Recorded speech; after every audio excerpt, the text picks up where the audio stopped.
तुमच्या टाळ्या अशासाठी झाल्या पाहिजे की या कार्यक्रमाची सांगता होते आणि माननीय या जिल्ह्याचे पोलीस अधीक्षक साहेब यांचं या कार्यक्रमाच्या स्थळी आगमन होत आहे. आदरणीय बगाटे साहेब, माननीय नितीन बगाटे साहेब, भारतीय पोलीस सेवा,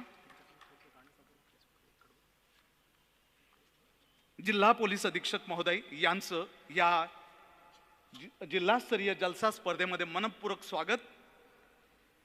साहेब आता आसनस्थ झालेले आहेत. आता काय बोलावं हा प्रश्न, स्पर्धा इथं संपली आहे. खरं तर साहेबांची आम्ही वाट बघत होतो, पण इतक्या मोठ्या अधिकाऱ्यांना वेळेची खूप बंधन असतात. मी त्यांचा परिचयही करून देणार आहोत, त्यांना मंचावर बोलवणार आहोत. कार्यक्रमाचं नियोजन होतंय.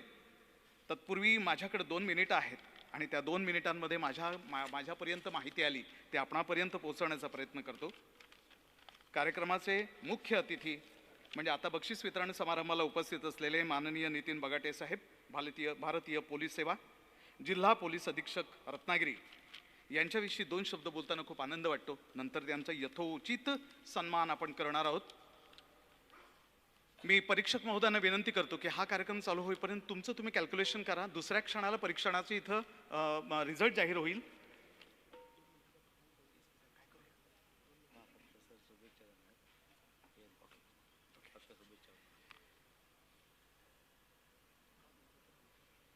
धन्यवाद सर. मी माननीय बगाटे साहेबांना विनंती करतोय की आजच्या ह्या जलसाच्या स्पर्धेमध्ये आपण शेवटला आलात, परंतु आपल्या विचारांची देण मी इथं उपस्थित असलेल्या लोकांपर्यंत आधी पोहोचवतो आणि नंतर विनंती करणार आहे. आपली बहुमूल्य अशी 2 मिनिटं आपण घेणार आहोत. मित्र, सगळ्यांना सांगायला आनंद वाटेल, आपल्या कानाचे प्राण करा आणि ऐका. आता इथं उपस्थित असलेले रत्नागिरी जिल्ह्यातील अत्यंत उच्च आणि वरिष्ठ अधिकारी माननीय बगाटे साहेब अत्यंत कर्तव्यदक्ष आणि आपल्या कार्यात कुठलीही कसूर न करता सगळ्यांना डॉक्टर बाबासाहेब आंबेडकर यांच्या संविधानाप्रमाणे अंमलबजावणी करून कायदा आणि सुरक्षतेची उच्चतम पातळी गाठणारे आमचे अधिकारी आहेत. खूप आनंद वाटतो. दुसरी गोष्ट म्हणजे ते तिथे गेले म्हणून मला वैयक्तिक आनंद नाही, तर त्या वर्दीनं तिथे केलेला सन्मान त्याबद्दल तुम्हाला सांगतो. डॉक्टर बाबासाहेबांना अभिवादन करण्यासाठी रत्नागिरी पोलीस दलाचे मुख्य माननीय बगाटे साहेब अभिवादन करण्यासाठी एकमेव डॉक्टर बाबासाहेब आंबेडकर यांच्या पुतळ्याच्या तिथं मध्यरात्री एकटे जाऊन अभिवादन केलं होतं. ही खूप आनंदाची गोष्ट आहे.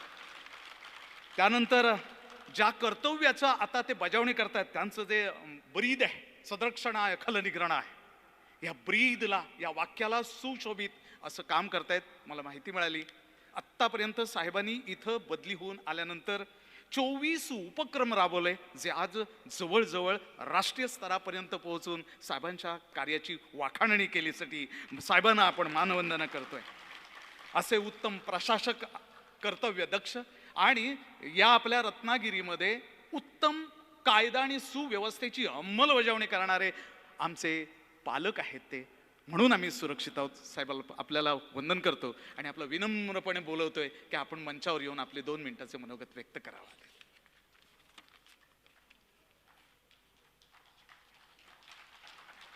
आदरणीय बगाटे साहेब, जिल्हा पोलीस अधीक्षक रत्नागिरी.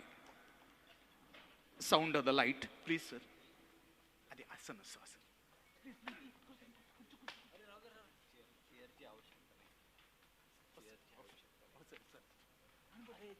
हो सॉरी सर.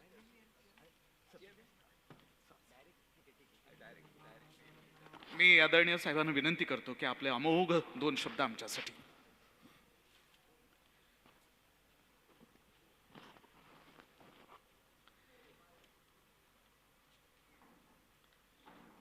सर्व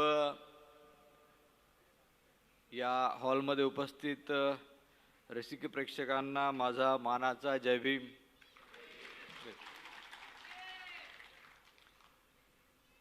एवढं चांगलं बोलल्यानंतर मला काही बोलायचं वाटत नाही आहे, कारण सगळेच वक्ते नसतात आणि चांगले वक्ते नसतात. पण मी कार्यक्रमाला थोडंसं चुकलो येण्यासाठी. कळालं की खूप चांगला कार्यक्रम आहे, बरेचसे बंधन असतात, कामं असतात, त्यामुळे प्रत्येक ठिकाणी वेळेवर पोहोचता येत नाही. पण खूप चांगलं वाटलं ऐकून. मला एवढं कौतुक ऐकून खूप चांगलं वाटलं आणि त्यांनी एवढं चांगलं बोलल्यानंतर मलाही दोन शब्द बोलावेसे वाटतात. मला अभिमान आहे की आज मी जो आपल्यासमोर इथे उभा आहे त्याचं कारण एकच आहे, डॉक्टर बाबासाहेब आंबेडकर.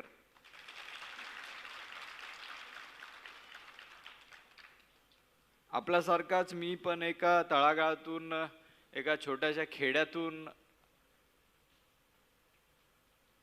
वडील आलेले. त्यांनी कष्ट करत आमचं शिक्षण केलं. म्हणजे माहीत नव्हतं कुठंतरी काटाकपाट्यात काहीतरी गोष्टी घेऊन कुठेतरी शिक्षण पूर्ण होईल का हेच आम्हाला माहीत नव्हतं, पण शिक्षण पूर्ण केलं.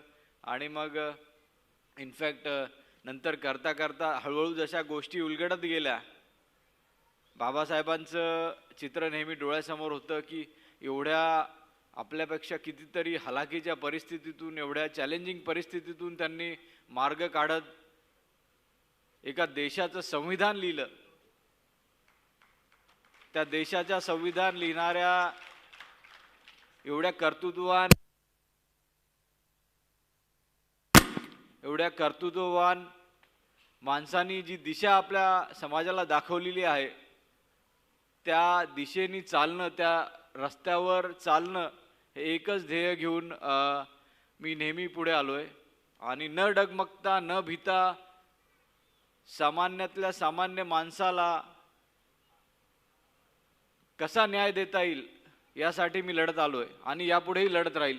त्याची ताकद मला त्या भीमाच्या त्या पुण्याईमधून मिळालेली आहे. यापुढेही मी ती सेवा देत राहील. निश्चितपणे रत्नागिरी जिल्ह्याचा पोलीस अधीक्षक म्हणून एक मला जो सन्मान मिळालेला आहे, जिथे डॉक्टर बाबासाहेब आंबेडकरांसारखे भारतरत्न झाले, त्या मातीमध्ये आज मला इथे उभं राहून आपल्यासमोर एक पोलीस अधीक्षक म्हणून इथे काम करण्याची एक संधी मिळालेली आहे. त्या संधीचं सोनं निश्चितपणे मी करेल. तळागाळातील प्रत्येकाला न्याय मिळवून देण्याचं काम करेल. याचबरोबर काहीही प्रश्न असतील तर निश्चितपणे आपण माझ्यासमोर कधीही ते उपस्थित करू शकता. गोष्ट ती नाहीये, गोष्ट आहे की 14 एप्रिल भीम जयंती. आता माझ्या मराठवाड्यात, मी मराठवाड्यातला आहे, हिंगोलीचा आहे. माझं शिक्षण पूर्ण संभाजीनगरला झालेलं आहे, पूर्वीचं औरंगाबाद. आणि तिथे खूप मोठ्या उत्साहात आणि दिमाखात भीम जयंती साजरी होते. मी तर म्हणेल छत्रपती संभाजीनगर सारखी जयंती मी बघितली नाही. म्हणजे 5 ते 7 लाख लोकांचा जनसमुदाय जो एकवटतो एका ठिकाणी, म्हणजे ते दृश्य पाहण्यासारखं असतं. तुम्ही कल्पना नाही करू शकत. रत्नागिरीमध्ये खूप मी एवढा जनसमुदाय बघितलेला नाही कधी कोणत्याच प्रोग्राममध्ये. पण ज्या प्रकारे 5 ते 7 लाख लोक, तर पूर्ण शहर ब्लॉक होऊन जातं. तुमच्या माहितीसाठी त्या संभाजीनगरातली भीम जयंती मी तिथेच होतो DCP म्हणून. तर 2 वेळेस मला तिथे कायदा व सुव्यवस्थेचा जो काही प्रश्न होता आम्ही एवढ्या शालीनतेने, एवढ्या शिताफीने हाताळला होता. आणि एवढ्या छान प्रकारे तिथली भीम जयंती, इव्हन शिवजयंती खूप मोठ्या प्रमाणात तिथे साजरी होते. तर अतिशय उत्साहात आपणही ती इथे साजरी करावी अशी नम्र विनंती आपल्या सर्वांना. आणि त्यासाठी रत्नागिरी जिल्हा पोलीस दल सदैव आपल्या सेवेसाठी तत्पर असेल. काहीही इश्यू असेल तर आमचं रत्नागिरीचं रत्न सेतू चॅटबोट आम्ही नंबर दिलेला आहे, तो आहे. इथल्या ज्येष्ठ नागरिकांसाठी आपण स्पेशल हेल्पलाईन दिलेली आहे. आणि मिशन जीवन जवळपास इथल्या रत्नागिरीतील 55,000 जे ज्येष्ठ नागरिक आहे त्यांचा डेटाबेस आपण तयार केलेला आहे. काही सुटले असतील गावाखेड्यांमध्ये, बऱ्याचशा ठिकाणी आपले लोक पोहोचू शकले नाही, पण घराघरातील प्रत्येक नागरिकांचा डेटाबेस आपण तयार केलेला आहे. त्यांना त्यांच्या वाढदिवसाच्या दिवशी आपण प्रशस्तीपत्र आणि ग्रीटिंग जे आहे आपलं रत्नागिरी जिल्हा पोलीस दलातर्फे आपण त्यांना देण्यात येतं. आमचे अंमलदार, आमचे अधिकारी त्यांच्यापर्यंत पोहोचतात. तसेच त्या आमच्या हेल्पलाईनवर त्यांनी काहीही त्यांना मदत आवश्यक असल्यास तात्काळ ते पोहोचतात आपले अधिकारी. तर प्रत्येकाला अशी सेवा, प्रत्येक तळागाळातील प्रत्येक व्यक्तीला अशी सेवा देण्याचा एक मानस करून मी आपल्या सर्वांना येणाऱ्या भीम जयंतीच्या खूप खूप शुभेच्छा देतो आणि माझे 2 शब्द थांबवतो. धन्यवाद. जय हिंद, जय महाराष्ट्र, जय भीम.